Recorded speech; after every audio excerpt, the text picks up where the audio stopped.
What's up everyone, Jaxx Finn Galactic here, and today I'm bringing you my flagship dragon, Flagburg Dragon deck profile for August 2023.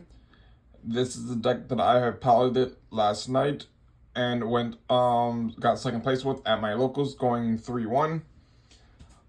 Overall, I really like the way the deck is built. I think it's really well put together for a deck that I kind of scrapped together last week.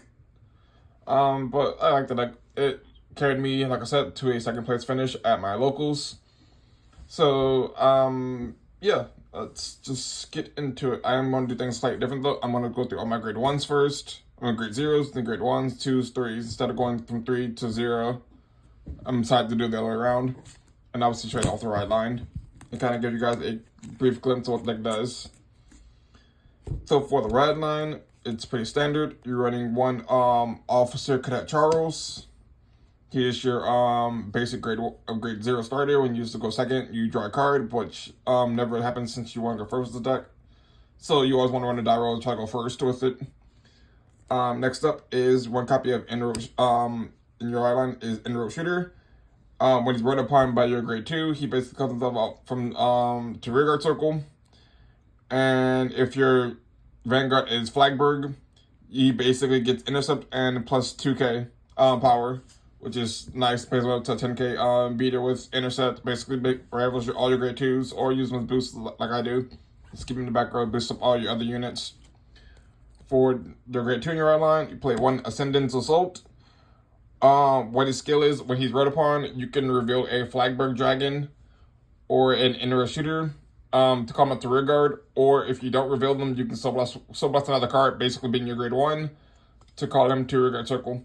I do like that since I usually always have a Flagburg or Inroad Shooter in hand.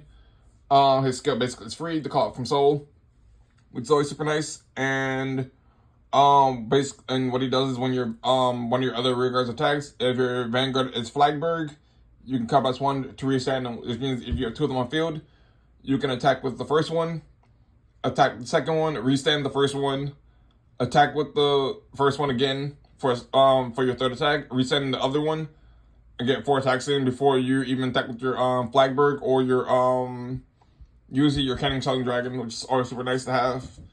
To guarantee you get 4 attacks. Make sure the Flagburg is a guaranteed 5th attack of every single turn if needed. It's always super nice.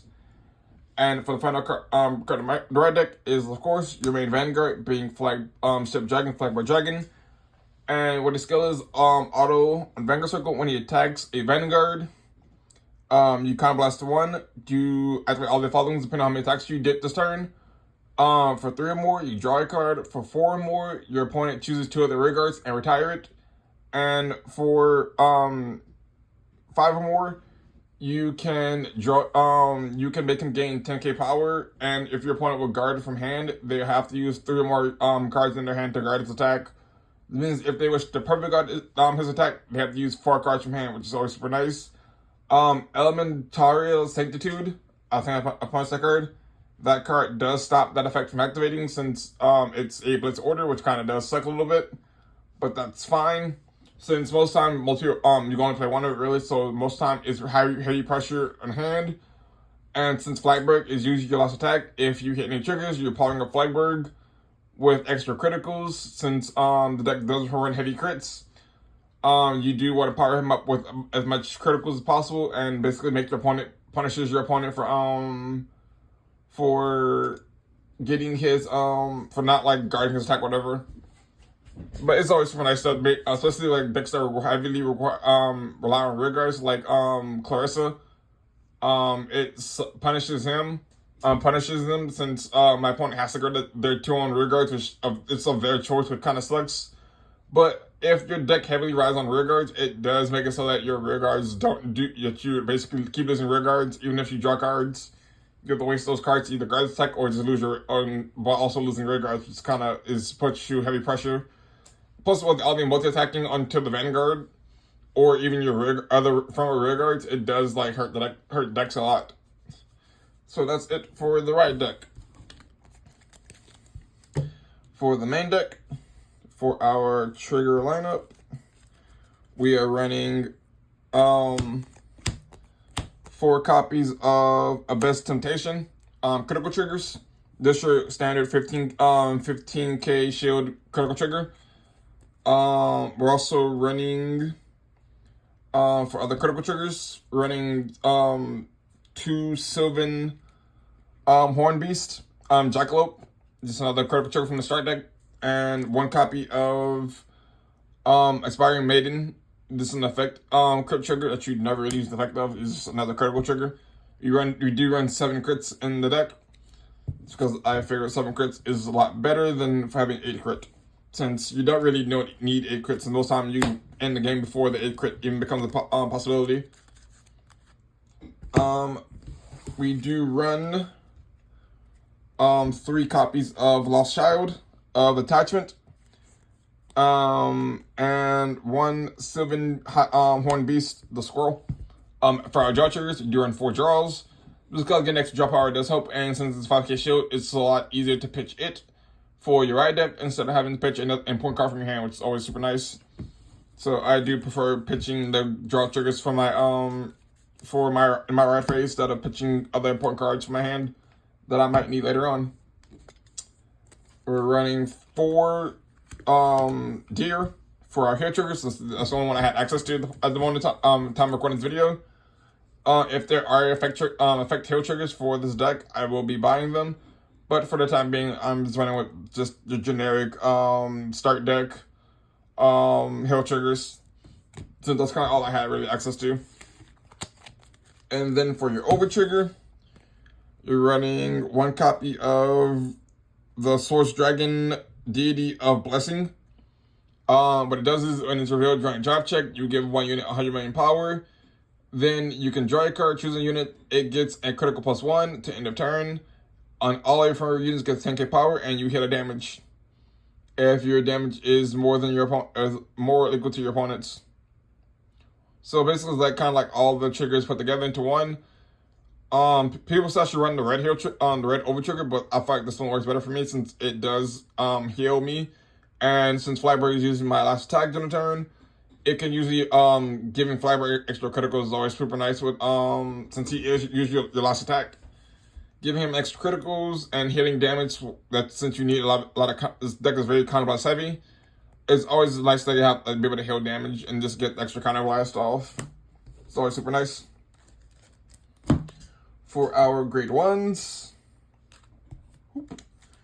we are running 3 additional copies of Enrogue Shooter. It's because you want to see him since he is your main booster in the deck. Plus with the Ascendance Assault, you want to reveal him off instead of Flagburg.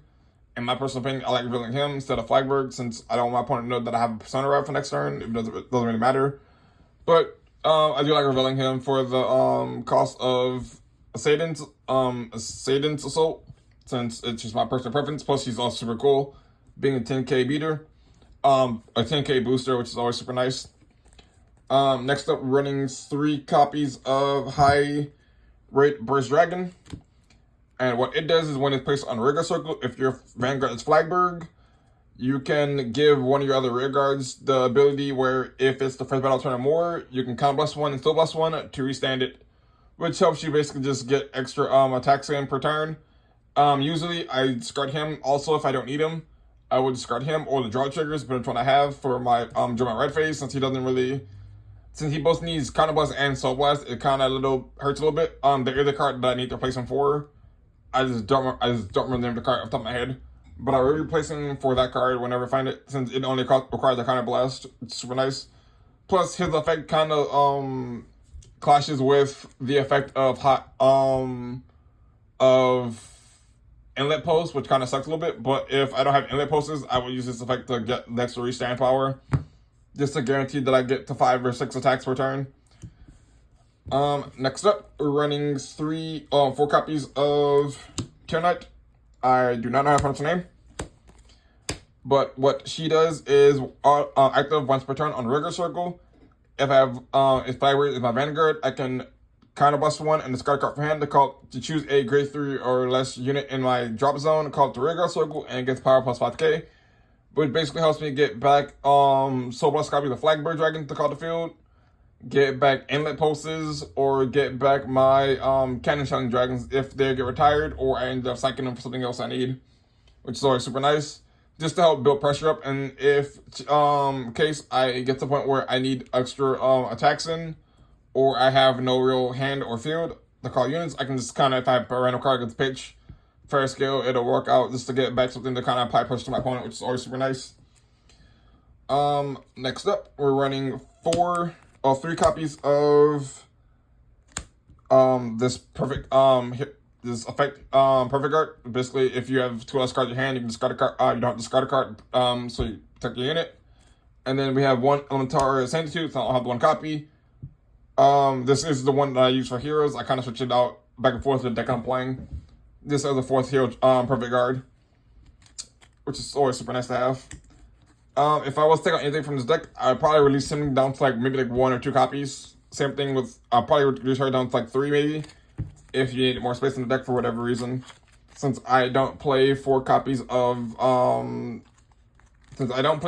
Shelling Dragon or Inlet Pulses, since I think 2 and 2 works perfectly fine for me. For our grade 2s, we are running 3 additional copies of Assaidant's Assault, since I like this card a lot, and it also, with 2 of them on field, you can guarantee that Flagburg is your 5th attack without having to use your Cannon Shelling Dragon as, with your Cannon Shelling Dragon being attack number 6 usually, which always comes in handy. If like, you're trying to apply pressure to your opponent, if Flagburg doesn't kill your opponent and they don't hit the over trigger, you can usually use Cannon Shelling to kind of close out games if needed. It's always super nice to me. Next up, we're running 4 copies of Aggress Blue Dragon. What he does is auto once per turn. If he attacks a rear guard, if he attacks a rear guard and your Vanguard is Flagburg, you can Soul Blast 1 to restand him. Basically, he's basically just a free restand if he attacks a rear guard, which is always super nice. He's basically pretty simple and just helps you get to your 5th attack speed easily as well. And last card in the deck is, for grade 2s, is Tyrannite Arcus. I don't know how to pronounce her name actually, but I'm pretty sure that's her name. What she does is basically auto Rigor Circle. At the end of the battle, she attacked a Vanguard. And in the second battle turn or more, and my Vanguard is, I have a split Vanguard with Flagburg as card name. She can Soul Blast 1 to restand it and get restand herself to get plus 5k. Again, helps you get more attacks in if she's second battle of the turn or more, second battle of the turn, which is kind of just helps you get apply more pressure to your opponent. This for extra restands. A lot of cards in this deck, excuse me, can restand themselves, which is always super nice. Just having like most of the cards in your deck being able to restand themselves to help you get to your 5th attacks per turn. Excuse me.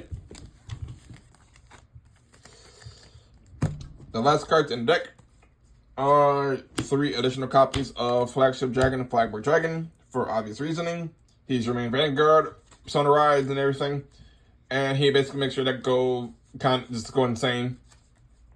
Next up, we are playing 2 copies of Cannon Shelling Dragon. What its skill is at the start of the battle phase, you can Counter Blast 1 to make him gain 10k power, and he can attack from back row. It basically means he basically uses like either your 5th attack or your 6th attack, which is always super nice.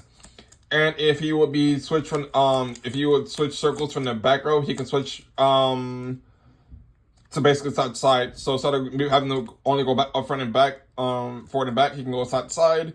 So you can get him up to like another for a regular circle if need be, for whatever reason. So it's super nice. Basically, he also has intercept, which is also super cool. But sometimes your opponent might want to get rid of them, which is why I play 2 of it. Along with the which one was it? The Tyrannite that can basically revive your rear guards from drop zone. Was why I played 2 of it, since I can either get them back if I needed to. Since most times your opponent might want to get rid of them. Along with 2 copies of Inlet Pulses. I don't have the Inlet Pulses, so which is why they're backwards. I do borrow my friends at the card shop for Inlet Pulses. I don't have 2 Inlet Pulses. And what Inlet Pulse does is at the if he's the first battle of the turn or more, and the Vanguard with Flagburg's card name, he can restand him. He can Soul Blast 1 to restand himself. And at the end of my turn, if the total total battles of the turn were like 4 or 5 or more. Well, like 5, I think it's like 5 or more. If I did 5 more attacks this turn, I can put him to the soul, draw a card, which is super nice to have. Just for extra pressure, since he is a restander, and having as many restands in the deck as possible helps you get the Flagburg scale off. And I know most people play like 4 copies of Inlight Pulses and 4 Cannon Shelling Dragons, so I think 2 and 2 works pretty fine for me. So like I said, I do run the Tier Knight that can revive my rigor, ride them back from the drop zone.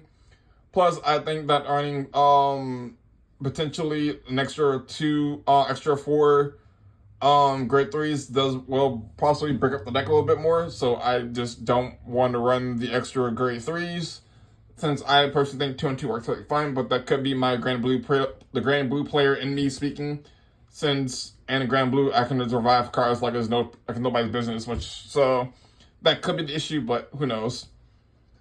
But that's it for my Flagburg deck profile. I really like this deck a lot. It took me to a 2-2 finish, a 3-1 finish at my locals last night.